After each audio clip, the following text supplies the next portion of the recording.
You might be this close to firing your disability attorney, but the truth is they might be this close to firing you.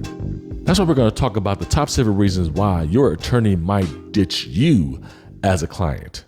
An attorney-client relationship is usually a decent one until one or both parties end up doing something that the other doesn't like. The truth is, you can fire your attorney at any time you want to, but also what can happen is, because of certain issues or certain situations, your disability attorney might withdraw from representing you. But why would they do that? Here we go. I'm glad you asked. Let's get into these 7 reasons why your disability attorney might ditch you as a client. Number 1 is this: you might have a weak medical case. As I always tell you, there are 10 disability commandments, and commandment number 4 is this: evidence is king. But there are certain angles to this whole idea when it comes to your attorney representing you or even taking your case to begin with. One thing that could keep your attorney from representing you is if you have major gaps in treatment. So if you were treated at some point in time and then there's this big old gap of months or years, and then you start getting treated again, well, the chances of you being able to establish disability are very slim because you haven't established duration. So your attorney might say, well, it's not worth our time to try to help you because you've got too many gaps in your medical treatment.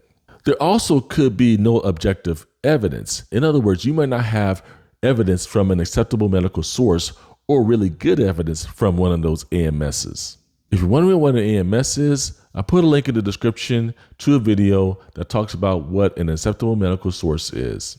Another way that your case could be a really weak medical case is if you have not been following prescribed treatment. So if you've been prescribed medications or some kind of surgery or something along those lines, and you refuse to get those things done within reason, because sometimes you may need to do it for your own sanity or health concerns, but in general, if you're refusing treatment or you're not consistent with treatment, your attorney might not see that as a really strong case. Another weak case is when you have no recent treatment by a doctor. So you may have treatment from going way back, but there's nothing recent to really show that you have severity at this point in time. That can easily be fixed with a CE report, but the attorney may still not be willing to take you on because there's really nothing to work with. A weak medical case could actually be related to what's called malingering. In other words, you're faking. You're faking a medical illness or you're faking a medical condition, and your attorney catches wind of that, and your attorney is like, deuces. No attorney wants to get involved with someone who is involved in some kind of malingering or fraud. That attorney is really not going to put up with it. Reason number 2, an attorney might ditch you as a client. There's little to no chance of them getting paid. Some attorneys may be nice, but most attorneys, well, I'll say all attorneys, want some skin in the game. They want to know that they're just not going to be doing this work on your case pro bono for free. They want to make sure that they are getting something out of this too, which is why they set up a contingency plan, which is called a fee agreement, that says that if you are allowed for SSDI, they'll get something on the back end after they help you win your case, and they'll get their cut first. But if there's no chance of them getting paid, or if the pay is not really worth it, they may not take you on as a client. Here are some situations in which that actually can happen. If you have a terminal illness, they're likely not going to take you because the amount of back pay is not going to be very high. Usually, terminal illness cases are pretty recent in time. There's not a lot of cases where terminal illness has been going on for a year or 2 years or even longer. So usually it's within a matter of weeks or months and a person's applying for SSDI, which means that the attorney is not going to get much of a cut in pay once you are approved. I meant allowed. Another situation is when you have a recent onset date. So if your onset date, maybe your alleged onset date, is a few weeks or a few months before you apply, the attorney is going to see that and say, hey, there's not going to be much incentive for me to really do something for your case because there's not going to be as much skin in the game for me to help you out. And in other situations, if you're applying for SSI only, SSI is supplemental security income, is low to income disability. That's how I always put it. But if you are applying for SSI, there's only a certain amount of money you're going to get, and everybody pretty much gets the same thing across the board, regardless of your situation. And on SSI, there's no potential for back pay or very limited chance of back pay. And the attorney's going to see that, and the attorney's not going to be willing to take you on as a client. Reason number 3, you're still working, which means that you're probably earning above the SGA limit, which will make you ineligible to even pursue your claim any further than that step. So the attorney is going to see that and say, hey, you're still working and you're earning too much money. I ain't touching this. Reason number 4, you're too young. And by young in Social Security terms, you're under the age of 45. Now that does depend on your medical condition. So you could be young with a very severe illness or very severe condition and be allowed for SSDI. You could be 25 years old with multiple sclerosis. And if it is that severe to where it is leaving you too impaired to be able to hold down work, then that will be something that the attorney may be able to take on and say, hey, you got a great chance of getting allowed. But if you're 25 with a back condition, it better meet a listing. Because understand this, the 7th disability commandment is the older you are, the more SSA's rules will work in your favor. So if you are 50, then you're getting closer to that point. If you're 55, you hit that magic number, a whole world opens. But when you're 45 and younger, the odds of you being able to get on benefits are really, really, really slim, which means that you're going to need to have a very severe impairment that either meets or equals a listing or just renders you unable to do any kind of work. In other words, it's going to have to be really, really extremely bad. Reason number 5, you don't give the attorney enough time to prepare. Sometimes people will change their attorney in midstream. And because of that, the new attorney is now scrambling to try to help you out and try to pick up the pieces where the other one left off.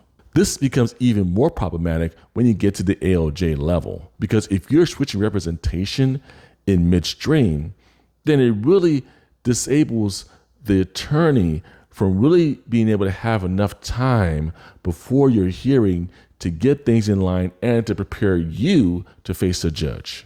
Reason number 6, you have a jackleg story. In other words, you're either dishonest or you're not credible. And there's ways for the attorney to sniff this out. And trust me, they're really good at sniffing things out. One way is when you withhold information from the attorney. So you're not giving the attorney the whole story. And the attorney is able to piece this together on their end and see that there's some holes missing in this story, and we're not able to reconcile this. We're not able to piece this all together. So because you are not giving them the entire story, they may say, this is not worth the time or the effort to help you. Another way to show that you're being dishonest or not credible is when you have inconsistent statements.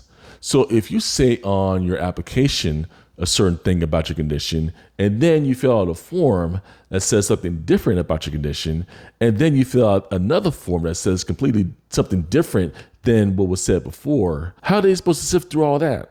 See, when you are giving inconsistent statements, especially on forms like the function report, that is a red flag, not only to the DDS, but also to the attorney that there's a fungus among us. And when you lose credibility with the attorney, you're going to lose an attorney.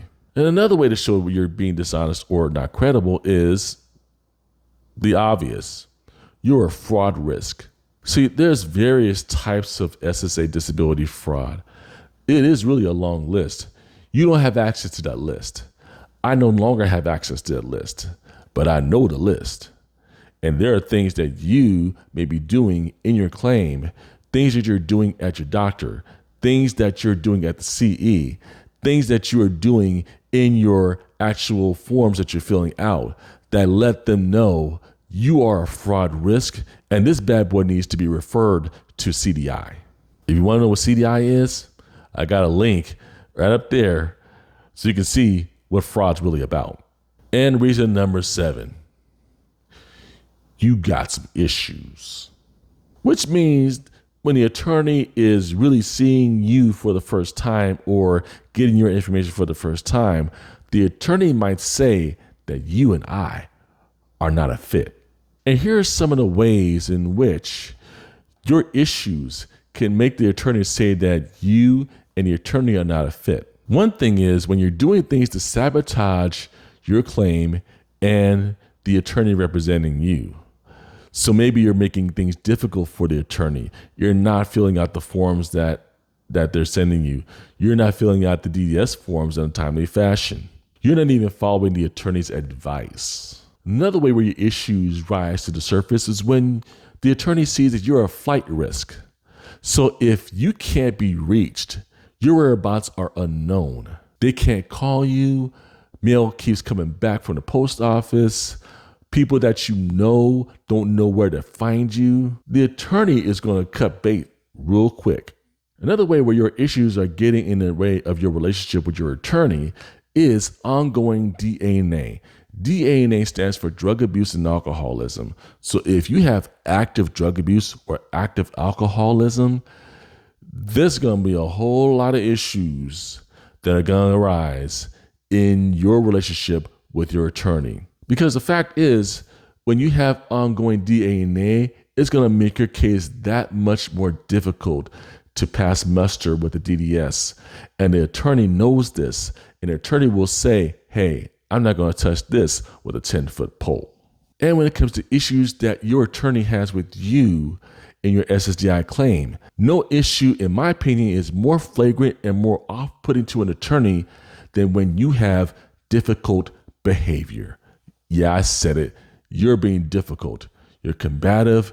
You're disrespectful. You're cussing out the attorney. You use abusive language, not only to the attorney, but the attorney's staff, even the person who is answering your phone call to help you out in your SSDI claim. You ain't getting no check.